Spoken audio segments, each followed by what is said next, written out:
अगर उस समय चेन खींचती होती तो मैं ट्रेन के नीचे नहीं आई होती और आज मैं जिंदा होती।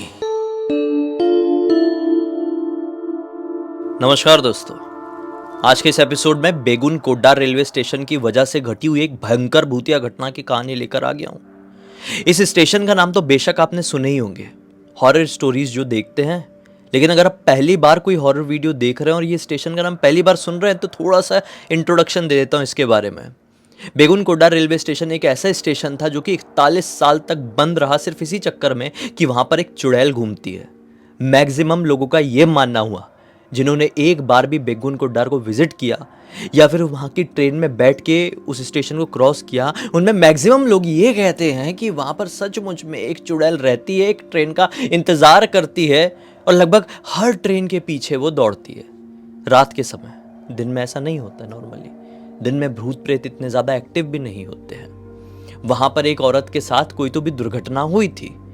एक औरत ट्रेन के सामने आ गई थी और उसके साथ हादसा हो गया था। उसके बाद से उसकी आत्मा वहीं पर बस गई थी और इसी चक्कर में 41 साल तक वो स्टेशन बंद रहा। आज के टाइम पे भी ये सिचुएशन है कि वहां से कोई ट्रेन गुजर रही होती है ना, तो जो यात्रीगण होते हैं ट्रेन में सवार, उनको पता चलता है कि वो स्टेशन आने वाला है तो फटफट फटफट अपने दरवाजे खिड़की सब बंद करने लगते हैं, कहीं वो चुड़ैल भागती हुई उन्हें दिख ना जाए या फिर उनकी खिड़की के अंदर हाथ डाल के उनको खींच ना ले बाहर। भाई लोगों को डर तो लगेगा ही, ऑब्वियस है, क्योंकि इतने सारे लोग मानते हैं और कुछ तो रहा होगा जो इतने सालों तक वो स्टेशन बंद रहा।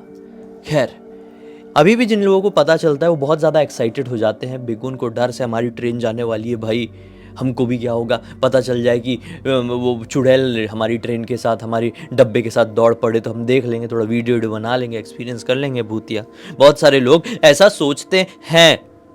ऐसे ही नेहा नाम की एक लड़की ने भी सोची। सीन ये होता है, नेहा लखनऊ में रहती थी। एक बार उसका अचानक से प्लान बनता है कि नेपाल तरफ घूमने जाएंगे। नेहा की 3-4 दोस्त थी, एक का नाम था राधा, एक का नाम था मीरा, ऐसे 3-4 दोस्त थी भाई। वो अपनी सहेलियों से बात करती, दोस्तों से बोलती है कि यार मेरा ऐसा ऐसा प्लान हो रहा है, मन हो रहा है तो तुम लोग भी चलो ना।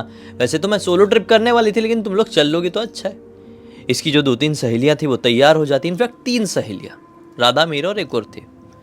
अभी ये बहुत खुश, अपनी टिकट्स बुक कर लिए, स्लीपर क्लास की टिकट थी, मस्त से ट्रेन लगी इनकी, लखनऊ स्टेशन से निकली। ये लड़कियां बहुत खुश हुई क्योंकि जिस डब्बे में इनको सीट मिली है उस डब्बे में ज़्यादा लोग सवार नहीं है। हर एक डब्बे में एक कंपार्टमेंट जैसा होता है। मतलब अगर मैं स्लीपर की ही बात करूं तो कैसा रहेगा, एक लोअर, फिर मिडिल, फिर अपर, फिर लोअर मिडिल अपर, फिर साइड लोअर साइड अपर, है ना। फिर उसके बाद दूसरा कंपार्टमेंट शुरू होता है। मैं ऐसे कंपार्टमेंट की बात कर रहा हूँ। तो इस कंपार्टमेंट में ये 4 ही सहेलियाँ थी और कोई भी नहीं था। बाकी बाजू वाले में रहे होंगे तो रहे होंगे। यहाँ से ट्रेन निकल पड़ी और इन लोगों को ये पता चला कि बेगुन कोड्डा रेलवे स्टेशन से हमारी ट्रेन रात के समय गुजरने वाली है। रात के अप्रॉक्स यही 11, साढ़े 11 बजे के आसपास। इनकी इस ट्रेन का टाइम थोड़ा हिला हुआ था, आगे पीछे हुई थी। ये ट्रेन थोड़ी सी लेट थी, इस वजह से वो रात में बेगुन कोड्डा टच करने वाली थी। तो लड़कियां बहुत एक्साइटेड हो गई। सबसे पहले राधा ने ही बताई कि भाई ऐसा ऐसा वहाँ पर है, तो वो स्टेशन जब आएगा तो ध्यान रखना कि अपना एटलीस्ट खिड़कियाँ तो हम बंद कर दें। दरवाजे तक कौन जाए लेकिन खिड़कियाँ तो बंद कर दें। नेहा बोलती अगर ऐसा सचमुच में है तो मैं तो उस चुड़ैल को देखना चाहूँगी। बाकी की जो लड़कियाँ थी वो ये कहने लगी कि ऐसा सच में हो ही नहीं सकता, ये सारी मनगढ़ंत कहानियाँ हैं, ऐसी कोई मनोरंजन के लिए किसी ने कुछ बोल दिया होगा। अब इतना छोटा रेलवे स्टेशन है तो वहाँ पे ज़रूरी थोड़ी है कि हर ट्रेन रुकेगी। ऐसी तो ट्रेनें ना जाने कितने सारे स्टेशन पे नहीं रुकती हैं। वहीं पे भी मतलब उनको भी भूतिया बोल दोगे क्या, ऐसा ऐसा, ये बात कह के सब लड़कियां आपस में थोड़ा सा मामले को थोड़ा सा ऐसा लाइट करने लगी। होता ये है कि बेगुन कोड्डा अब आने ही वाला है, इन लोगों का ध्यान बिल्कुल निकल गया और लिटरली वो स्टेशन बिल्कुल टच कर गया। एकदम टच करा ना, तभी नेहा के दिमाग में वो आया, अरे वो स्टेशन आ गया। तो क्या करती है, इमरजेंसी जो विंडो होती है, हर एक डब्बे में एक इमरजेंसी विंडो होती है और इनके तरफ इमरजेंसी विंडो ही फंसी हुई थी। जो इनका कंपार्टमेंट था वो इमरजेंसी विंडो जो कि पूरी ओपन हो जाती है ना, वो वाली फंसी हुई थी। तो वहीं पर बैठी हुई थी ना, नेहा को तुरंत याद आया, अरे यार बेगुन कोड्डा आ गया, और ना वो अपना ऐसा सिर निकाल के बाहर देखने लगी। तो उतने में जो बाकी की खिड़कियाँ थी वो जल्दी जल्दी राधा मेरा बंद करने लगी कि बंद करो बंद करो बंद करो, कोई भागे ना। कुछ दिखाई नहीं दिया।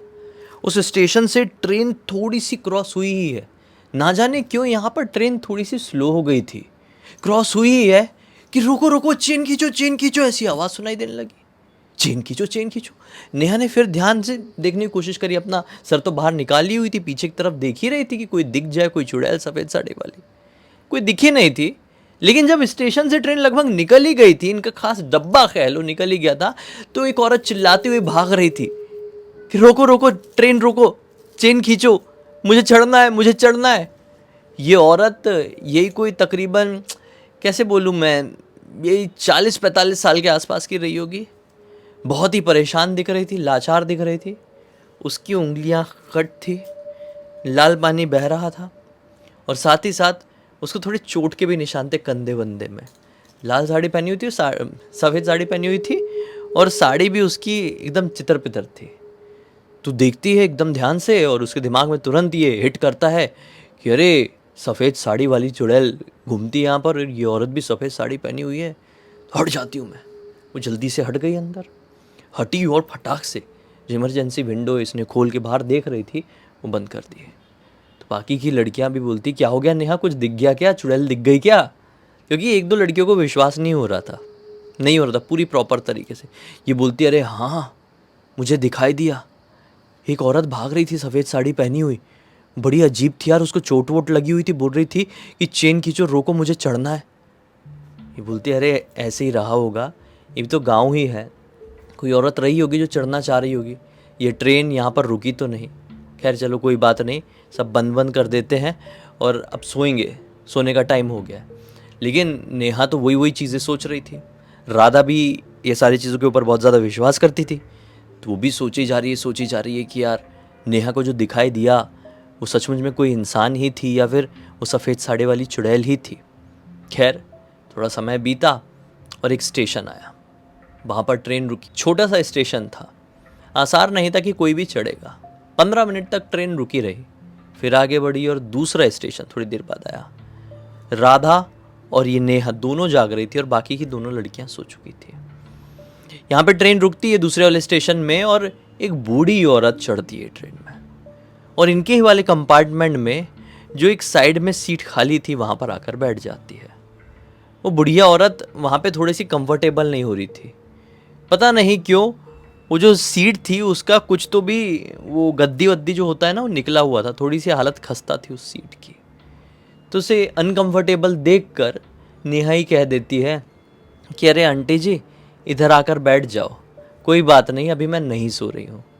वो बुढ़िया उसके बाजू में आकर बैठ जाती है और उसे देखकर स्माइल करती है। ये बुढ़िया बिल्कुल नॉर्मल लग रही थी। नेहा उससे पूछती भी कहाँ जा रही हो, तो बुढ़िया बोलती है अरे बस जहाँ ये ट्रेन रोक दे उतर जाऊंगी, ऐसा बोल के हंसने लगती है, जैसे कि कुछ मजाकिया लोग नहीं रहते। बड़ा अजीब सा जवाब दिया। इसने बोली अकेली आई हो? बोलती हाँ वैसे तो अकेली हूँ, लेकिन किसी का साथ मिल जाए तो और अच्छा है। फिर ऐसा बोल के हंसने लगी। तो नेहा और राधा इसको बड़ी ध्यान से देख रही थी कि ये बड़ी अजीब औरत है यार। खैर अब इससे ज़्यादा बात नहीं करते हैं। वो औरत भी बिल्कुल चुपचाप बैठ गई और बाहर की तरफ जो दूसरी खिड़की थी वहाँ से बाहर का नज़ारा देखने लगी।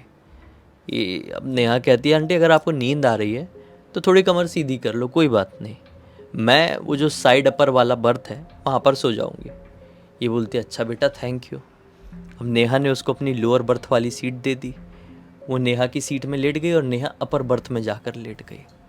अब अपर बर्थ में जाके लेटी है और थोड़ी देर बाद उसको नींद भी आ गई। नेहा ने देखी कि सब लोग सो गए, नेहा भी सो गई। थोड़ी देर बाद ना जाने क्यों अपने आप इसकी नींद खुलती है नेहा की। नेहा क्या देखती है कि वो जो बुढ़िया लोअर बर्थ में सो रही थी वो अभी एक्चुअल में सो नहीं रही है, वो ऐसी बड़ी बड़ी आंखें फाड़ के नेहा को एक टक देखी जा रही है। नेहा को थोड़ा अजीब लगा। नेहा ने थोड़ा सा अपना ऐसा सर का पोजीशन चेंज करी और दूसरी तरफ ऐसा मुंह करके सुन लगे। लेकिन फिर मन में क्यूरियोसिटी कि बुढ़िया मुझे ऐसी क्यों घूर रही थी। फिर उसने आँख खोली, फिर धीरे से बुढ़िया की तरफ देखी तो बुढ़िया अभी भी घूर रही थी। तो नेहा अचानक से बहुत ज़्यादा घबरा गई, यार ये मामला तो अजीब है, ऐसे क्यों घूर रही है। नेहा कुछ बोलती ही कि उससे ही पहले वो बुढ़िया अपनी सीट से उठी और धीरे धीरे धीरे करके नेहा के पास आई। नेहा अभी भी उसको देख ही रही थी। वो बुढ़िया बड़ी बड़ी आंखें करके एकदम इसके पास है, एकदम गुस्से में, और इससे एकदम हस्की और भारी आवाज में कहती है कि तू अगर उस समय चेन खींचती होती तो मैं ट्रेन के नीचे नहीं आई होती और आज मैं जिंदा होती। नेहा बहुत जोर से छटपटा के डर गई, और डर के वो उठी ही थी कि वो बुढ़िया एक छलांग मार के सीधे अपर बर्थ में उसके बाजू में बैठ गई। उसके बाजू में बैठी और उसका जो हाथ था उसको पकड़ी और अपने मुंह से करके इतनी जोर से काटने लगी, इतनी जोर से कि उसको वो दर्द बर्दाश्त ही नहीं हो पा रहा था, और नेहा जोर जोर से चीखने लगी।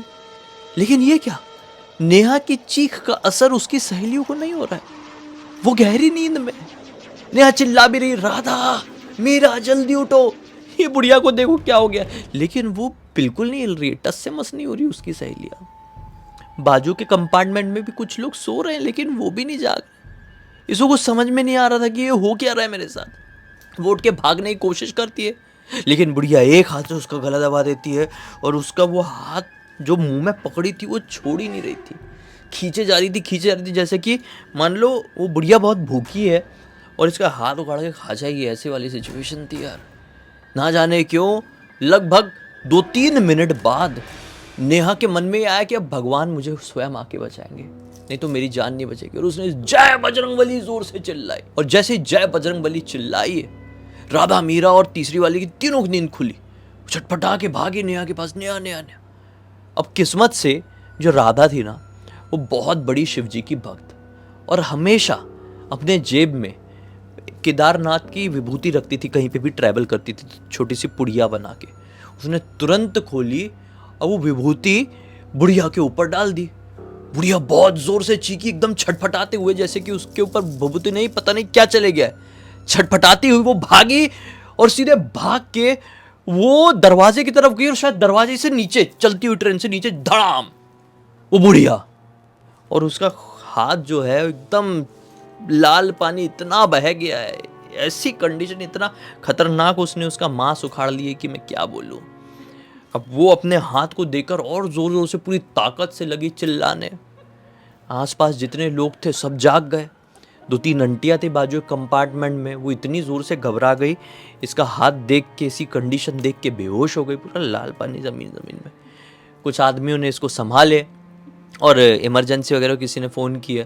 फिर अगले स्टेशन में ट्रेन रुकी, इमरजेंसी आई है, उसको फर्स्ट एड वगैरह दिया गया, और वहीं पर ये लोग उतर गए।